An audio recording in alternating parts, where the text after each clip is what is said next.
പെരിയാറിൽ മത്സ്യങ്ങൾ ചത്തുപോകുന്നു. ഏലൂർ, ചേരാനല്ലൂർ, വാരാപ്പുഴ, മൂലംപിള്ളി വരെയുള്ള ഭാഗങ്ങളിലാണ് മീനുകൾ ചത്തുപൊങ്ങിയത്. വിവരങ്ങളുമായി കീർത്തി മോഹൻ കൊച്ചിയിൽ നിന്ന് ചേരുകയാണ്. കീർത്തി, എന്താണ് സംഭവിച്ചത്? മീനുകൾ എങ്ങനെയാണ് ചത്തുപൊങ്ങിയത്? അഞ്ജന, ഞാനിപ്പോൾ നിൽക്കുന്നത് ചേരാനല്ലൂരാണ്. ഇവിടെയാണ് കൂട് മത്സ്യകൃഷി നടത്തുന്നത്. നമുക്ക് ദൃശ്യങ്ങളിൽ കാണാൻ സാധിക്കുന്നുണ്ട്. ഇവിടുത്തെ മത്സ്യങ്ങളെല്ലാം തന്നെ ചത്തുപൊങ്ങിയിരിക്കുന്ന സ്ഥിതിയാണുള്ളത്. ഇവിടെ കരിമീൻ, കൂര, ഒപ്പം തന്നെ കുഴുവ, കാളാഞ്ചി തുടങ്ങിയ മത്സ്യങ്ങളൊക്കെയാണ് ഇവർ കൃഷി ചെയ്യുന്നത്. ഇത് ഇവിടുത്തെ മാത്രം കാഴ്ചയല്ല. പെരിയാറിൽ കഴിഞ്ഞ ദിവസം രാത്രി 8 മണിയോടുകൂടിയാണ് പെരിയാറിൽ പാതാളം കംബ്രിഡ്ജിന് താഴത്ത് മത്സ്യങ്ങൾ ചത്തുപൊങ്ങാൻ തുടങ്ങിയത്. അവിടുത്തെ നാട്ടുകാരൊക്കെ തന്നെ പറഞ്ഞത് എടയാർ വ്യവസായ മേഖലയിൽ നിന്നും രാസമാലിന്യം ഒഴുക്കിവിടുന്നതിനെ തുടർന്നാണ് ഇങ്ങനെ മീനുകൾ ചത്തുപോകുന്നത്. ഇത് ആദ്യമായി സംഭവിക്കുന്നൊന്നല്ല, ഇതൊരു തുടർക്കഥയാണ്. ഇത് നിരന്തരം സംഭവിച്ചു വരുന്നതായാണ് അവിടുത്തെ നാട്ടുകാരൊക്കെ പറയുന്നത്. ഇത് ഏലൂർ, ഒപ്പം തന്നെ ഈ ഞാനിപ്പോൾ നിൽക്കുന്ന ചേരാനല്ലൂർ, കടമക്കുടി, മൂലംപള്ളി തുടങ്ങിയ പ്രദേശങ്ങളിലൊക്കെ തന്നെ ഇങ്ങനെ മത്സ്യങ്ങൾ ചത്തുപൊങ്ങി കിടക്കുന്ന കാഴ്ചയാണ് അഞ്ജന നമുക്ക് കാണാൻ സാധിക്കുന്നത്. ഇവിടെ ഈ കൃഷി നടത്തുന്ന ചേച്ചിയോട് തന്നെ നമുക്ക് എന്താണ് ഉണ്ടായത്, ഇവരുടെ വർഷങ്ങളായുള്ള അധ്വാനമാണ് അഞ്ജന ഇപ്പോൾ ഈ ഒരു ഒറ്റ രാത്രി കൊണ്ട് നശിഞ്ഞിരിക്കുന്നത്. എന്താണ് ഉണ്ടായതെന്ന് നമുക്ക് ഈ ചേച്ചിയോട് തന്നെ ചോദിക്കാം. എന്താണ് സംഭവിച്ചത്? എന്താണ് കണ്ടത്? ഇന്നലെ രാത്രി 12 മണിയോടെയാണ് ഞങ്ങൾക്ക് കോള് വന്നത്. കോള് വന്നു കഴിഞ്ഞപ്പോഴേക്കും ഇങ്ങനെ പറഞ്ഞ എല്ലാവരും പറഞ്ഞ് മീൻ ചത്ത് പൊങ്ങണ്ട് നോക്കാൻ പറഞ്ഞു. അപ്പം ഞങ്ങൾ ക്യാമറ വെച്ചിട്ടുണ്ടായി. ക്യാമറയിൽ നോക്കിയപ്പോൾ സർഫസിലേക്ക് മീനുകളെല്ലാം ചാടി വന്നെയായിരുന്നു. അത് കഴിഞ്ഞപ്പോൾ നമുക്ക് ആ രാത്രി സമയത്ത് നമുക്ക് റെസ്ക്യൂ ഒന്നും ചെയ്യാൻ പറ്റാത്തതുകൊണ്ട് നമ്മൾ അവിടെ തന്നെ ഇട്ടേച്ച്. രാവിലെ നമുക്ക് ഫീഡ് ചെയ്യാനായിട്ട് ഒരാളുണ്ട്. ഫീഡ് ചെയ്യാൻ വേണ്ടി വന്നു കഴിഞ്ഞപ്പോഴേക്കും മൊത്തം മീനുകൾ മേളിൽ ചത്ത് കിടക്കണേ.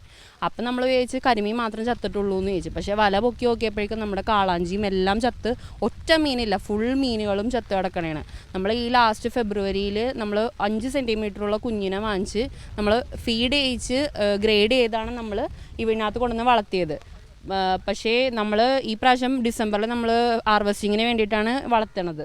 പക്ഷേ ഈ ഒരു ഇതുകൊണ്ട് ഇൻസിഡൻറ്റ് കൊണ്ട് നമുക്ക് ലോസ് വന്നേക്കണത് ഏകദേശം ഒരു 10-15 ലക്ഷം രൂപയാണ്.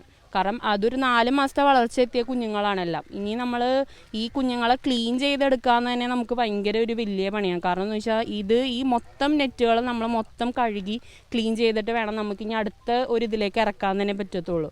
നമുക്ക് ഭയങ്കര ലോസായിട്ട് ഞങ്ങൾ എന്ത് ചെയ്യണം എന്നറിയാതെ രാവിലെ തുടങ്ങി, വെളുപ്പിന് ഒരു 6 മണി തുടങ്ങി ഇവിടെ വന്നിരിക്കണേണ്.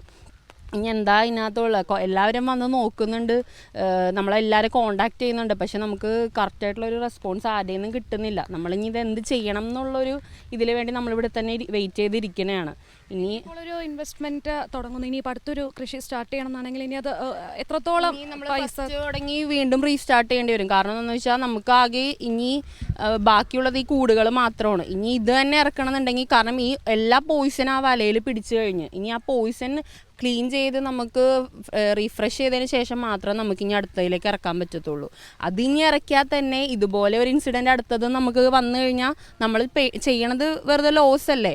അപ്പം നമുക്ക് അതുകൊണ്ട് എനിക്ക് തോന്നുന്നത് ഇനിയൊരു കാര്യമില്ല. കാരണം ഇത് നാച്ചുറലായിട്ട് നമുക്ക് ഉണ്ടായ ഒരു കലാമാണെങ്കിൽ നമുക്കിത് എന്താണെന്ന് നമുക്ക് ഇത് ചെയ്യാം.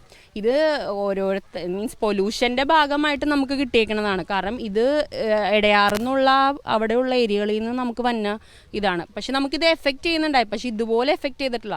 ഞങ്ങളിപ്പോൾ 4ാമത്തെ വർഷമാണ് ഇത് കൾട്ടിവേഷൻ തുടങ്ങിയിട്ട്. 4ാമത്തെ ഫസ്റ്റ് ഞങ്ങൾക്ക് ഇങ്ങനെ ഒരു ലോസ് 0% ലോസ് കിട്ടിയേക്കണം ഞങ്ങൾക്ക് ആദ്യമായിട്ടാണ്.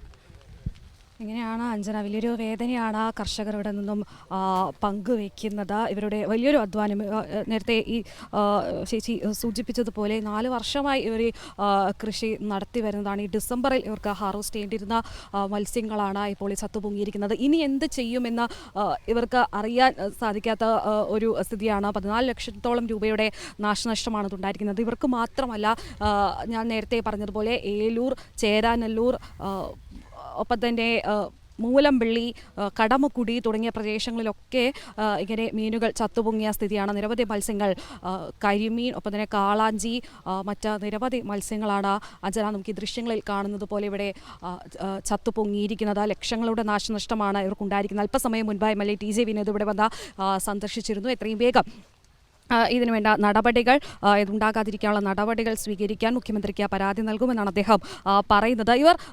കർഷകർ പറയുന്നത് ഇതൊരു സാധാരണ ഇങ്ങനെ മീനുകൾ ചത്തുപൊങ്ങാറുണ്ട്, ഇങ്ങനെ ഒരു സ്ഥിതി ഉണ്ടാകാറുണ്ട്. എന്നാൽ ഇത് മനുഷ്യനിർമ്മിത ദുരന്തമാണ്. എടയാറിൽ നിന്നുള്ള വ്യവസായ കമ്പനിയിൽ നിന്നും ഈ രാസമാലിന്യം ഒഴുക്കി വിടുന്നതാണ് ഇങ്ങനെ ഇപ്പോൾ ഈ മീനുകൾ ചത്തുപൊങ്ങാനുള്ള കാരണമെന്നാണ് ആക്ഷേപം. ഇതിന് എത്രയും വേഗം നടപടി ഉണ്ടാകണം എന്ന ആവശ്യമാണ് ഈ കർഷകർ ഉന്നയിക്കുന്നത്. അഞ്ജന. ശരി, അതിദാരുണമായ സംഭവം തന്നെയാണ് ഉണ്ടായിരിക്കുന്നത്. ആ മീനുകൾ കൂട്ടത്തോടെ പെരിയാറിൽ ചത്തുപൊങ്ങുന്ന കാഴ്ചയാണ് നമ്മൾ കണ്ടിരിക്കുന്നത്. എന്തായാലും അതിവേഗത്തിൽ ഈ ഒരു വിഷയവുമായി ബന്ധപ്പെട്ട് നടപടി എടുക്കേണ്ടത് തന്നെയാണ്. കാരണം ഇതുമായി ബന്ധപ്പെട്ട മത്സ്യകൃഷി നടത്തി ജീവിക്കുന്നവർക്ക്, ഉപജീവനം നടത്തുന്നവർക്ക് ലക്ഷങ്ങളുടെ നാശനഷ്ടമാണ് ഉണ്ടാകുന്നത്. ഇടയാർ വ്യവസായ മേഖലയിൽ നിന്നും രാസവസ്തുക്കൾ ഇത്തരത്തിൽ ഒഴുക്കിവിടുന്നതാണ് ഇതിനുള്ളൊരു കാരണമായി പ്രാഥമികമായി പറയപ്പെടുന്നത്. എന്തായാലും വിഷയവുമായി ബന്ധപ്പെട്ട് എത്രയും പെട്ടെന്ന് നടപടിയെടുത്താൽ മാത്രമാണ് ഈ ഒരു വിഷയത്തിന് അന്ത്യം കാണാൻ സാധിക്കുകയുള്ളൂ. എന്തായാലും കീർത്തി മോഹനാണ് വിവരങ്ങൾ നൽകിയത്.